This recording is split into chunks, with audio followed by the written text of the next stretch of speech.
I'm going to do what I've done 48 other occasions here and try to make this DREAM Act discussion more than an abstract conversation.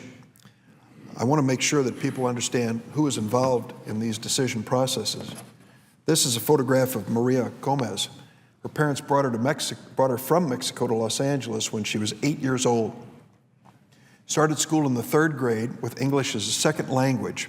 By the time she was in the 6th grade, 3 years later, she was an honor student. In middle school, Maria discovered art and architecture. She began to dream of becoming an architect. In high school, Maria was active in community service and extracurricular activities, captain of her school's spirit squad, president of the garden club, and member of the California Scholarship Federation. She excelled in academics, graduating 10th in her class with a 3.9 grade point average. Maria was accepted by every college she applied to. Her dream was to attend UC Berkeley, the only state college in California that offers architecture to undergraduate students. But she couldn't afford it. You see, Maria and the other DREAM Act students aren't eligible for any federal assistance to go to school.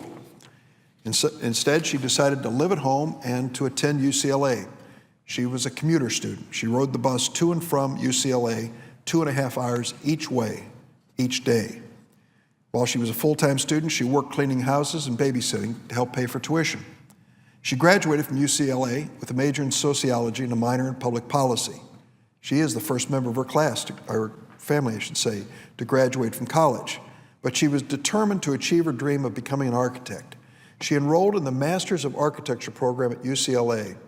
She was the only Latina student in the program. She struggled financially. At times, she had to eat at the UCLA food bank. And because she couldn't afford housing near the campus, she spent many nights in a sleeping bag on the floor of the school printing room. Last year, Maria received her master's degree in architecture and urban design. She wrote me a letter, and here's what she said. I grew up believing in the American dream, and I worked hard to earn my place in the country that nurtured and educated me. Like the thousands of other undocumented students and graduates across America, I'm looking for one thing and one thing only, the opportunity to give back to my community, my state, and my country, and to the country that is my home, the United States. I asked my colleagues who are critical of the DREAM Act and President Obama's new policy, would you prefer that we deported Maria Gomez back to Mexico at this point in her life, a country she's not lived in since she was a small child? She grew up here. She's overcome amazing odds to be successful. This determined young woman can make America a better nation. Thanks to President Obama's new policy, Maria is going to be able to work. I hope that she'll be able to be licensed as an architect in her state. But a future president could change this policy, so Maria's future is still in doubt because we haven't enacted the DREAM Act.